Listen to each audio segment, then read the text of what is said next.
Man down! Hi everyone, Johnny from Eurogamer here, and today I want to talk to you about Titanfall 2. Again. Now, I know I've mentioned this part of the game before, but I've been thinking quite a bit recently about the game's bad guys, the IMC, and in particular, one of their deadlier tools of oppression, the Tick. Because the Tick, right, is really oddly designed. Not in terms of the mechanics of the game, because it's still terrifying to come across one when the IMC deploys it against you, but more my problem with the Tick is in terms of its fiction. I don't get why the IMC would deploy it against me. I don't get why they made it in the first place. Frankly, it's a death trap. See, the Tick is a little scuttling robot with a bomb for a head. It hunts you down and then starts to glow with a pretty effect I might characterise as nuke going off inside a planetarium, shortly after which it explodes and takes out anybody nearby. You can also shoot it when it's a ways off to damage anybody nearby it at that particular moment. There's a tooltip, in fact, if you get offed by a Tick, which offers this insight. A Tick does major damage to anything caught in its blast area.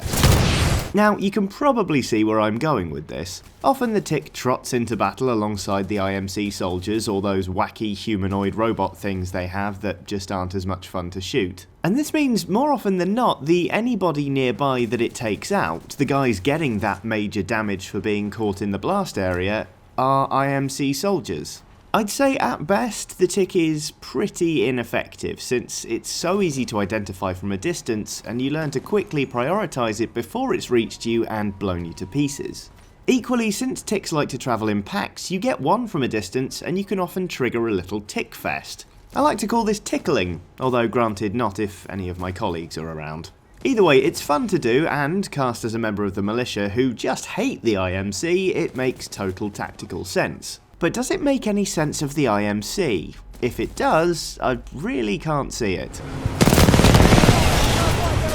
Sure, there are Tick-like enemies in a lot of games, designed to flush you out, panic you, and generally keep you moving forward. In Gears of War 2, for example, there were some really nasty variants called Tickers. The thing is, Tickers were a nuisance to everyone. They were these horrible little explodey beetles. Nobody designed them for the battlefield, they just turned up there. And the reason nobody designed them for the battlefield is that a scuttling bomb that more often than not causes massive casualties to your own side is f***ing stupid. Fun? Yes, but definitely stupid. So, okay, best guess at what the IMC is up to. Maybe this is a character thing. By designing such a fatally flawed weapon as the Tick, the IMC is saying, we're pretty confident about winning this interstellar war we're engaged in. How confident? So confident that we're willing to even the odds in an irresistibly pacey manner every 5 minutes or so, and to seal the deal, we'll prove how cold-hearted we are at the same time. Et voila! The Tick. A battlefield monster that takes out your legs, but leaves you with something to think about. Anyway, I'll stop talking about little spindly-legged bomb things now, but hopefully you found this video interesting. If you did, we have plenty more of them. They're on screen now, in fact. Feel free to give this video a like and subscribe for plenty more from Eurogamer. Either way, have a lovely day.